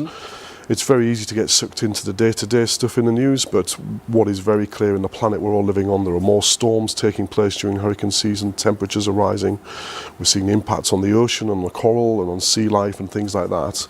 And I think our collective efforts to reform the international climate system, give people better access to finance and build resilience is crucial, massively crucial to all of our government's work. And I think the third thing is a phrase I do, prosperity. People want to work. People want jobs that mean something, that pay well, that are aspirational. I touched on that before. And again, I want my government to work with the government here, but also your colleagues across the Eastern Caribbean to look for opportunities for trade, for commercial opportunity and for growth. And I think that'll be a big part of what I do here. While you're resident in Barbados, you're also serving as High Commissioner to a number of other islands in the region. Which are those? I knew you'd ask me that. It's basically all of the Eastern Caribbean. If you sort of go as far up as sort of the British Virgin Islands, St. Kitts and all the way down. So St. Kitts, St. Vincent's, the Grenadines, St. Lucia, all the way down as far as sort of, although I don't, we have representation in places like Trinidad. Internally, I manage the sort of network. But it's all of the Eastern Caribbean. So I'll spend a lot of time traveling around between the islands and the countries. Do you see that as a challenge or do you see that as an interesting endeavour? I see it as both. I think when you're covering a network, the challenge is not to get too pulled from one particular issue to another and from one country to another. And we've got some great teams across the network, working with other governments and some of our regional partners, you know, the sort of the US, the Canadians, the European Union, some of our Latin America colleagues have presence there, and we're all interested in the same issues. I think that the trick is to get the balance right between showing your face, paying the courtesy to the other governments and other ministers, but allowing the teams to do their job. But also having that ability to step back and recognise that whilst every island, every government, every country is unique, has its own history, its own culture, its own dynamism, there are lots of shared interests, and we've talked about three of them: climate, security and prosperity. And I think tying those things together is the trick. If you've got any tips on that, I'd very much welcome I'll be happy to share it. There comes a cost with that. I'm sure there is. Culture is one of those things that unites us as well. And so understanding the nuances about our cultures and the similarities, yet the slight differences that are still interesting for a lot of us. Movement of people is also one of the things about which we're very passionate, to be able to visit one or the other easily. And so from where you sit, I know for a lot of us in Barbados, we have a history of migration to the United Kingdom, for whether it's for jobs, for education, for just to be able to add to the life in Britain. And we've seen moves in recent times where that is shifting, that position is shifting. What can you say to Caribbean people this morning about Britain's position as it relates to the Caribbean in welcoming those skills into your society? I think it's a really, really important and at times quite powerful and emotive issue. I think the first thing to say is I've got nothing but absolute respect. In fact, I stand in awe sometimes when I hear stories of the many people that have travelled from Barbados and from the Caribbean to live and work in the UK across a range of sectors, including many who serve in our armed forces and put themselves in harm's way for not just for their own sort of self-interest and sort of service, but also for that of the world, you know, working in peacekeeping and military provision. And I think it's absolutely inspiring. People who work for our health service, in our care sector, in the service sector and in many other industries. It's inspiring. There's a huge diaspora in the UK, as you know, and a deep-rooted history, sometimes which we should be open and candid, has been difficult and troubled at times.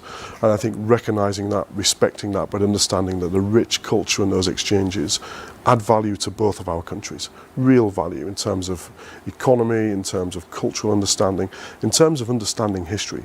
We spend a lot of time, don't we, in our businesses, looking at the here and now, watching the thread on CNN or the BBC or whatever it might be, worrying about what's in front of us.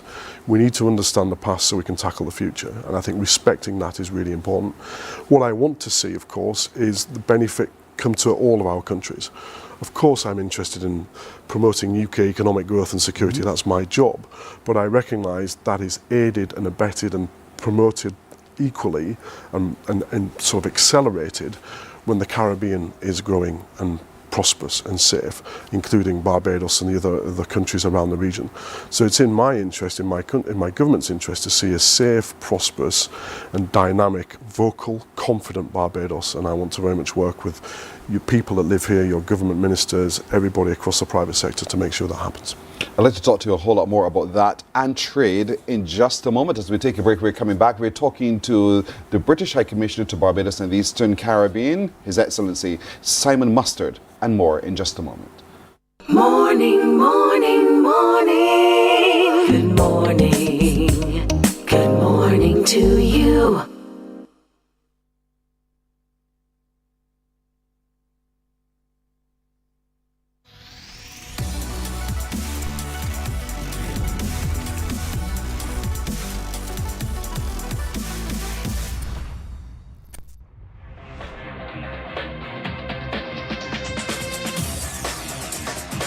Week after week, Scold presents exciting reports and documentaries on the most varied topics of our time. Spectacular developments and innovations, lifestyle and trends of tomorrow, mobility and tourism, health news, highlights from art and culture. Each contribution grabs the viewer with extraordinary images and stories and takes him into fascinating worlds which he experiences here exclusively and up close. We're there when companies and specialists develop super satellites for a global network in space. Morning, morning, morning. Good morning. Good morning to you. We're speaking with His Excellency Simon Mustard, British High Commissioner to Barbados and the Eastern Caribbean, with responsibility for carrying out the Prime Minister's wishes on this island, but also be responsible for fostering and merging the two societies so we have a greater understanding but we see mutual benefit. Part of which, sir, is trade, the ability to move our services and products to the UK and vice versa. Talk to me a little bit about how important that is, because oftentimes we hear of imbalances and we all want to have some degree of parity, but respect as we go. Absolutely, and it's a hugely topical issue at the moment, isn't it? I don't want to sort of get into sort of talking necessarily about other countries, but everybody's been watching the developments around tariffs and restrictions on access to markets in the last 6 months, and that is deeply concerning to my government, which is founded on a principle, frankly, regardless of which political party is in power, around sort of the real driver of free trade. It's something that the British government, the British economy has been founded on for centuries. And I think we believe very passionately that opening up trade routes, making commercial exchanges between countries in whichever sector easier and more straightforward has to be for the benefit of every government involved, every country involved. So I think we're working really hard to make sure that we build, for example, sort of good trade relations with Barbados, with your neighbours in the Eastern Caribbean, look for opportunities where we can develop markets, especially in emerging technologies, science and technology. There's a strong tradition here on this island in S&T and medicine research, development of new treatments, but also in sort of the service industry. Agriculture, of course, is hugely important, fisheries and energy provision and infrastructure. Areas like that, we firmly believe that giving countries sort of opportunity to access, for example, easy finance that's cheap and affordable and can be repaid properly, proper insurance so risks are covered, but also developing sort of structures and infrastructure and industries that are resilient to climate change and will stand the test of time is hugely important. And to do that, we've got to work together and allow our companies and our experts and innovators and sort of entrepreneurs access to money, access to markets, and the ability to do business as easy as possible. Education is one of the planks upon which we in Barbados for sure stand up, but many of the islands of the region as well. And so access to education, whether it is abroad or brought to our island. And so that collaboration between the educators in the United Kingdom and the educators in the Caribbean to build capacity. Is that also a part of your focus? Yes, it is, and I think you've touched on something I think that is going to become even more topical in the next few years.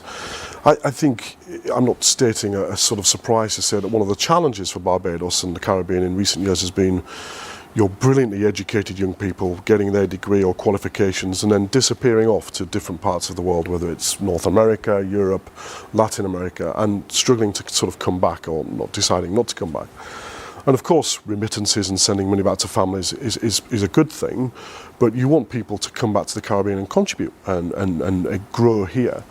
And I think the region is reaching something of a really interesting inflection point. Population is relatively steady across the Caribbean from east to west.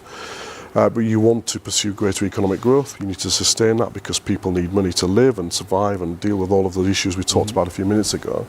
So I think there's a really powerful driver to sort of embrace more sort of artificial intelligence, be more innovative in the science and technology space, think about how the region can utilize that, to, for example, to generate sustainable power, to protect its environment, but build industries where people have jobs that last a long time, that pay well, but also promote growth across all of the sectors and bring people out of poverty.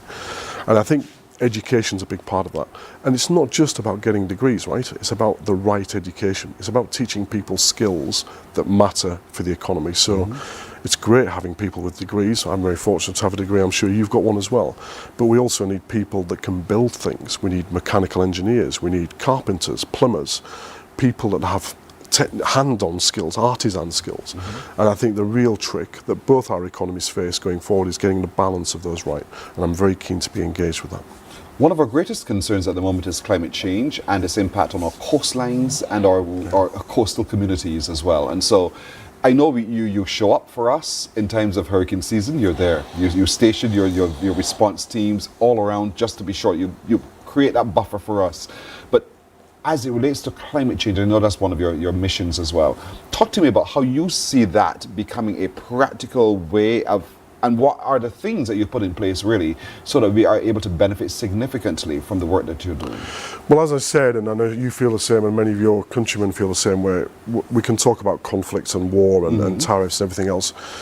The change in the planet's climate is the biggest existential challenge, I think, to humanity, full stop. And it's particularly striking here in Barbados and East Caribbean because you see evidence of it every day. So won't completely agree with your sort of diagnosis there.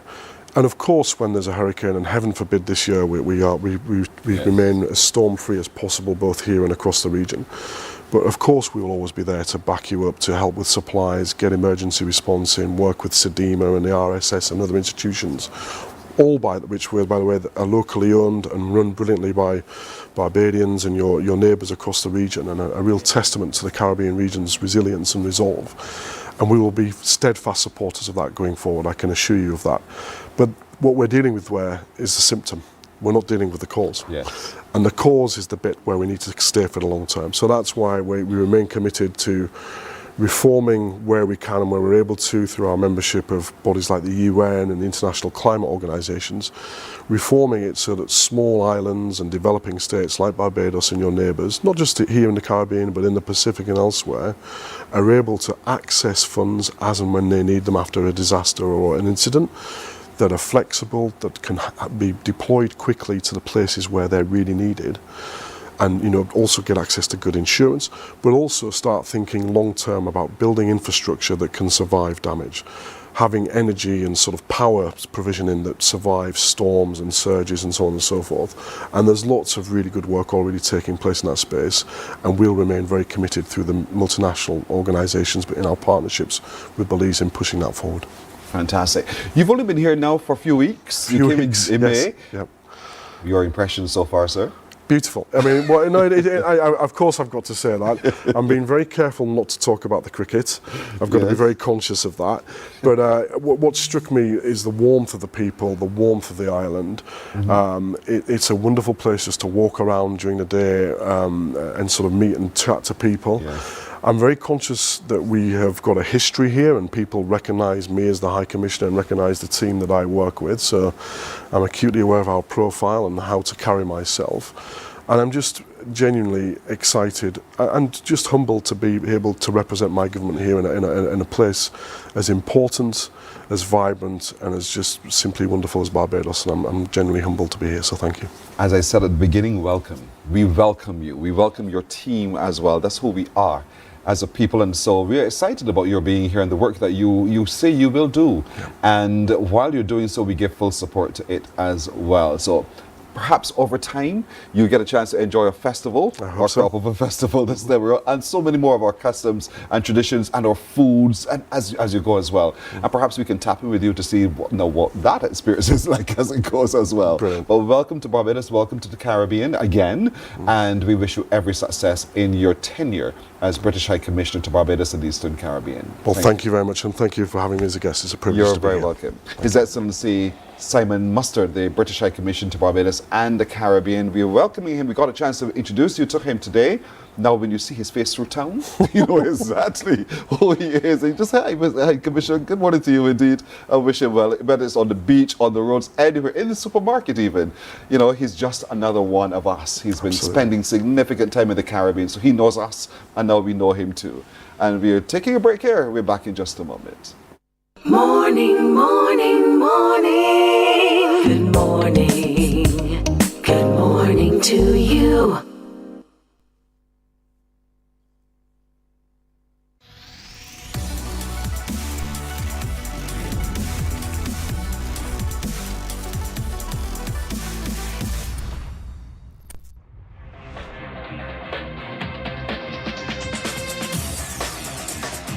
Week after week, Scold presents exciting reports and documentaries on the most varied topics of our time. Spectacular developments and innovations, lifestyle and trends of tomorrow, mobility and tourism, health news, highlights from art and culture. Each contribution grabs the viewer with extraordinary images and stories and takes him into fascinating worlds which he experiences here exclusively and up close. We're there when companies and specialists develop super satellites for a global network in space and can look behind the scenes. Scold is a window to everything that is there or is yet to come. Fly with us through time to better understand today and tomorrow. You've always wanted that. Scold, a look into the future. Our world today is not the world God wants it to be. One of the reasons, which will surprise many, is that our planet, its governments, and its peoples are all living under the weight of Satan's rule. From the beginning of mankind's existence to today, human history is the written record of what it means to live under the rule of the devil. Yet that rule is coming to an end, and what a difference that will make. Every Sunday at 9 a.m. on CBC TV 8, tune in for Tomorrow's World, sponsored by the Living Church of God. Books open your heart, your mind, and your soul. They are educational, entertaining, inspiring, and motivating. Are you an author of a recent book you want to share? Then Mornin Barbados would love to feature your book in our The Next Chapter segment. Send us an email to morninbarbados@cbc.bb. That's morning without the G. Come and let us turn those pages together. Hey there, it's Mahalia. I want to share something that might be really helpful. If you're feeling anxious, overwhelmed, depressed, or lonely and have no one to talk to, call Lifeline Barbados. We all face struggles at times in our lives. You're not alone. There's no need to feel ashamed or embarrassed. It's okay to reach out for support. Lifeline Barbados is completely confidential. No one else will know you called. They're there to offer a caring ear and guidance without judgment. And fellas, I want you to know asking for help is a true sign of strength. It takes real courage to reach out. You can also call Lifeline Barbados if you're worried about loved ones who are struggling and you need advice on how to support them. There's a saying, a problem shared is a problem halved, but not everyone has someone they can confide in. That's why Lifeline Barbados exists, to be there for you or someone you care about during tough times. Save this number. Lifeline Barbados is just a call away. Remember, you can reach out whenever you need to talk. There is a saying, you can find a Bajan anywhere. Are you a Bajan living abroad?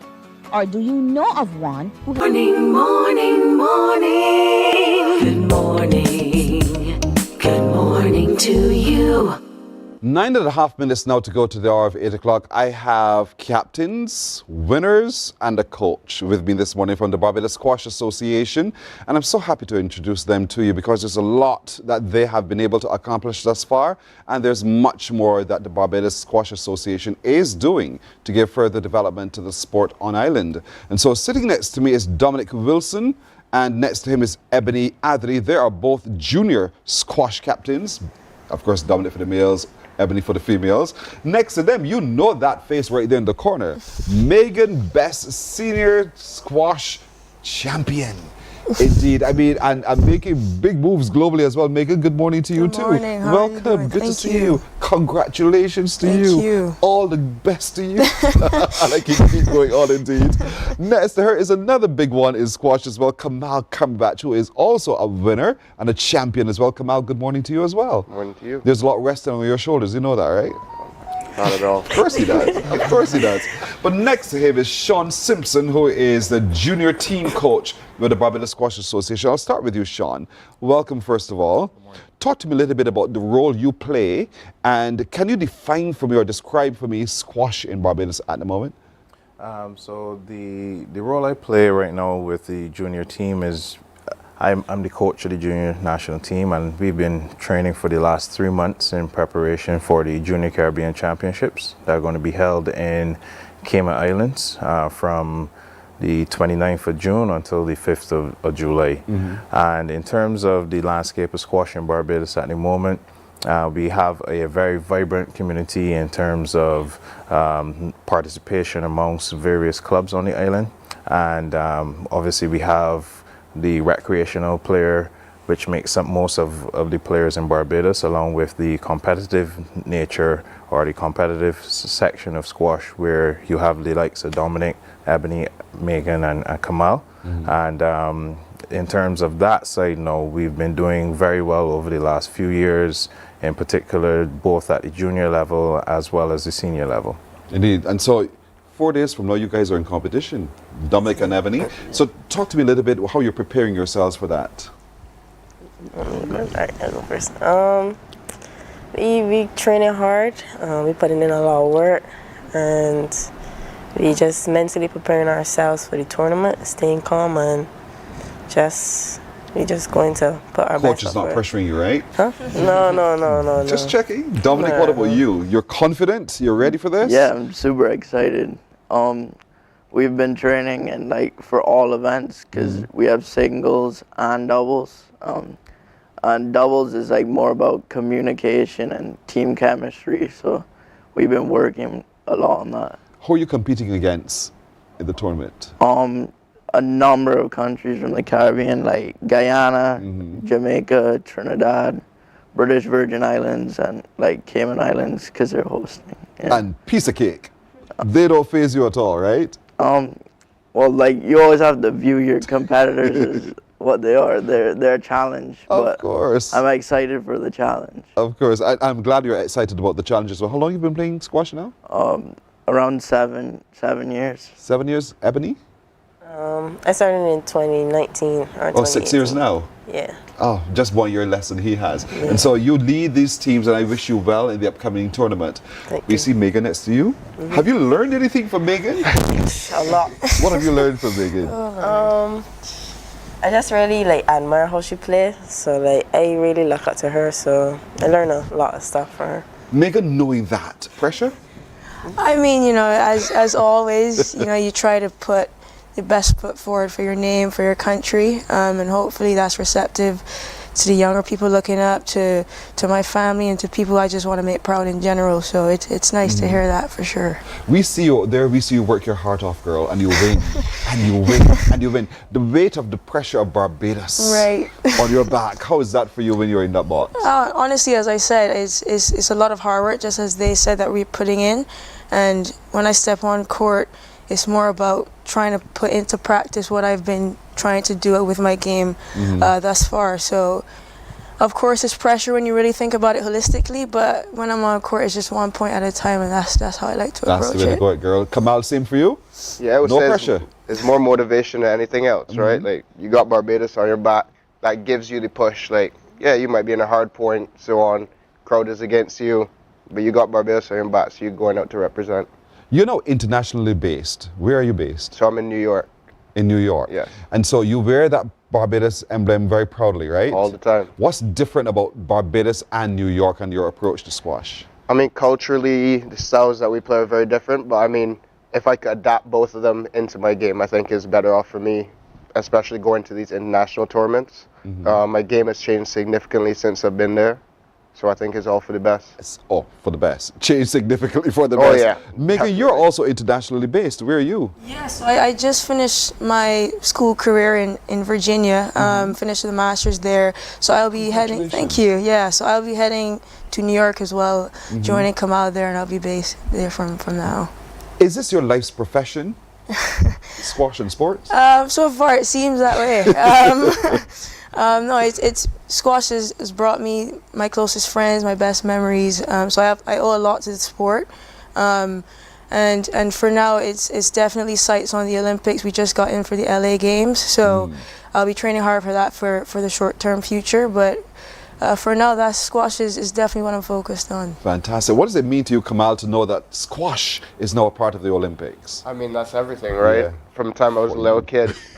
Well, for me, exactly. No, but I remember for the 2020 bid, I was maybe 8, 9, 10 years old, and we were pushing. Then we were told no. Then eventually, years later now, we're being told 2028 is on. So, I mean, for us, this is a big game. Work hard as you can for the next 3 years, and then hopefully we can see Barbados on the podium. Staying fit and stay injury-free as it goes. Exactly. So, Ebony and Dominic, now knowing that officially it's onto the Olympics calendar now, what do you see to be your motivation to get yourselves ready for the next Olympics?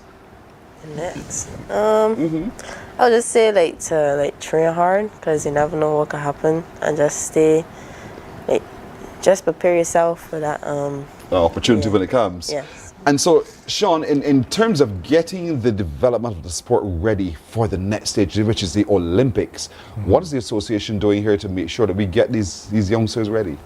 So obviously it's a step-by-step process, and the transition from junior to senior level is a big jump. And you know, Megan and Kamal have both gone through that process of making the jump. Even before they left juniors, they were competitive at the senior level.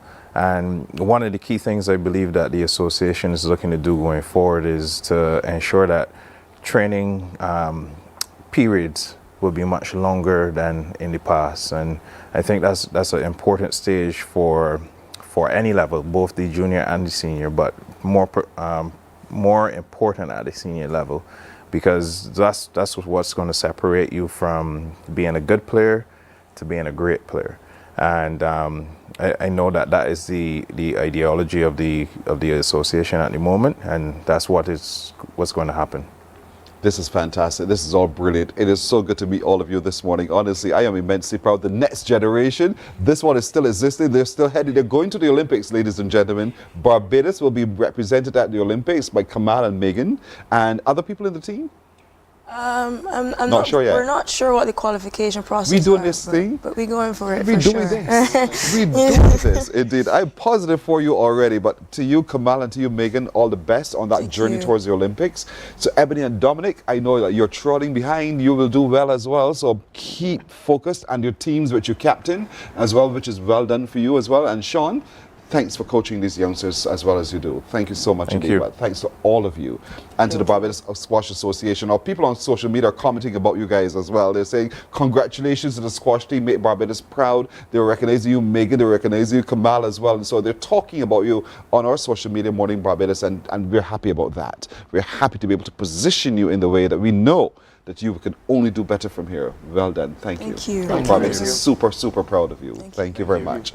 All right, folks, that's it for today. What a way to end this morning, indeed, in excellence, in the company of excellence. As we started, so shall we end, indeed. My little team joins me in saying to all of you, have a lovely today. If it be the will of the Lord, we'll see you tomorrow. Bye-bye. Wake up, wake up, wake up, wake up. Barbados, get up. Good morning. Good morning, Barbados. Good morning. Good morning to you.